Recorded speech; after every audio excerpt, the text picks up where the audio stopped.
All right, Mr. Sebamen.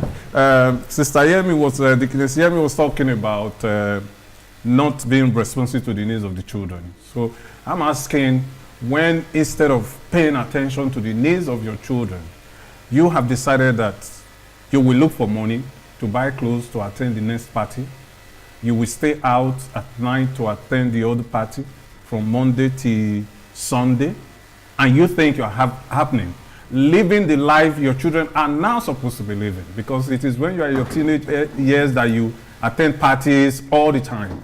But some of our parents want to attend party every day.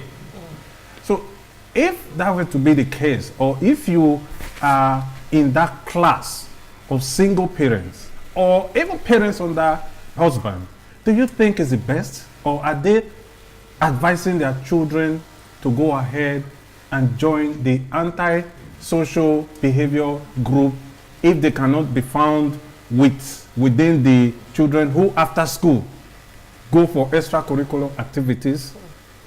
Well, when you put it like that, there's no way I can disagree with what you are saying.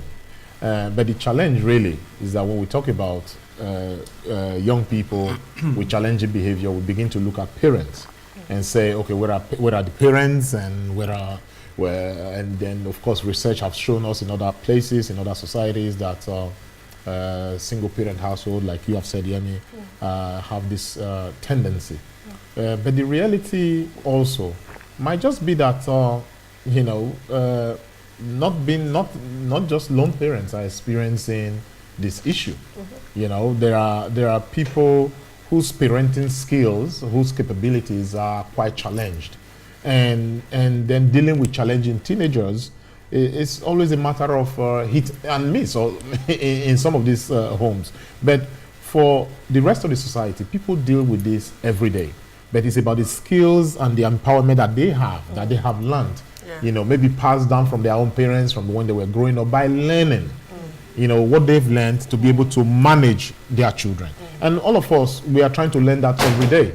As a parent of a young child as well myself, I want to be able to, live up to that expectation, to give that right guidance and make the balance right, So, but I know that it is always easy for us to say single parents and that people are going to parties and all of that kind of stuff.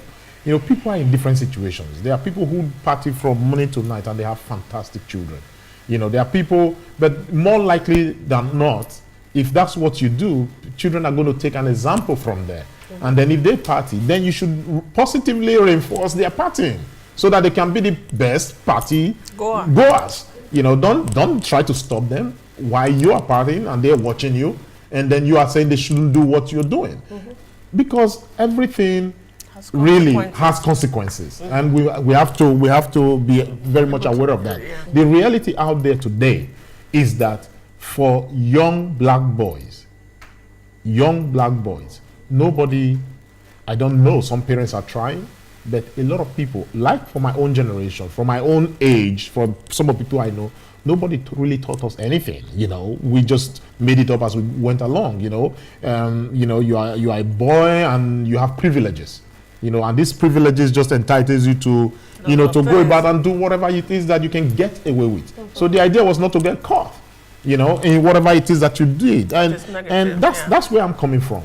And I don't think that's a good thing. A lot of people that I grew up with didn't really make it out of their environment because of the fact that they internalized that attitude.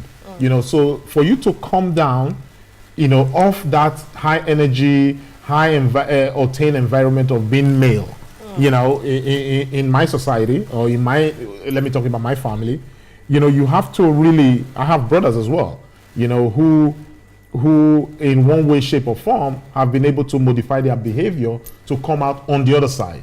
But some of them didn't. My cousins, my brothers, some of them did not. And, the consequences are there for us to see today. They might be materially successful, because we live in a world now where we equate success to what we have. How many Gucci or how many millions do I have in my bank account, right?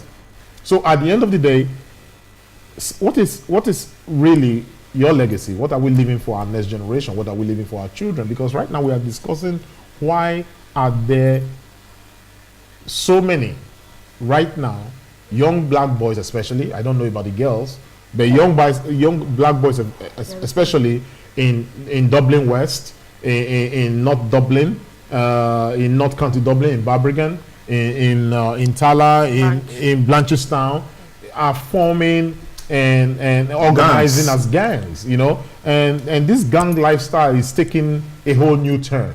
So I wouldn't say parenting has a lot to do with how the child presented themselves, but this contradiction, I will always say there is a contradiction between who we are, where we are coming from, where we are, and how we are raising our children, and what our children are saying. So if it's about partying, and they see partying, and you try to, hypocrisy. As teenagers, what we call out, as a teenager, the first thing you call out is hypocrisy. You know, you say one thing, and you do another thing, and then you expect me to respect you. I'm not going to respect you. I'm going to do my own thing. Because I know, because teenagers, they just all of a sudden have come into new information, and they feel they know it more than you do. So you really have nothing to show them. And we have a lot of families who have come into this country, we've said this before, who are very poorly equipped and who have not taken the opportunities that Eze Ndigbo has talked about. And the opportunities are there. But how do we respond? And how do we as a society begin to move past the blame culture? Who is to blame? Nobody is to blame. We're in a new environment. Children are growing up. Some will make mistakes. Some will find the right path. What we want to do is that we want to get as many, majority of people as possible to live their life as young children. You know, if young people want to have a party, do they have a place to have a party? Because they should have a party. They should. That's what young people do. Don't, let us find a safe environment. Do parents actually actively begin to get involved in creating a safe environment for their young people to nurture and to grow and to respect each other? Because it's about respect. Yeah. If they are not respecting themselves, they are not respecting you, they won't respect the law. And that is where people go wrong. Yeah.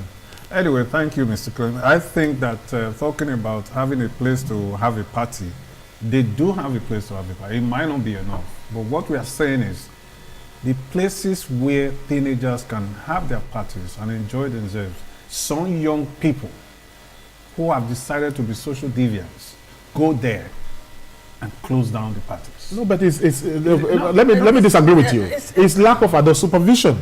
You know, it's if you have been dodgy about your party venue without the appropriate license, then you are afraid to call out people who are behaving badly. Clement, but what I'm trying to say, okay, let me say this. From that perspective, let me quickly say this.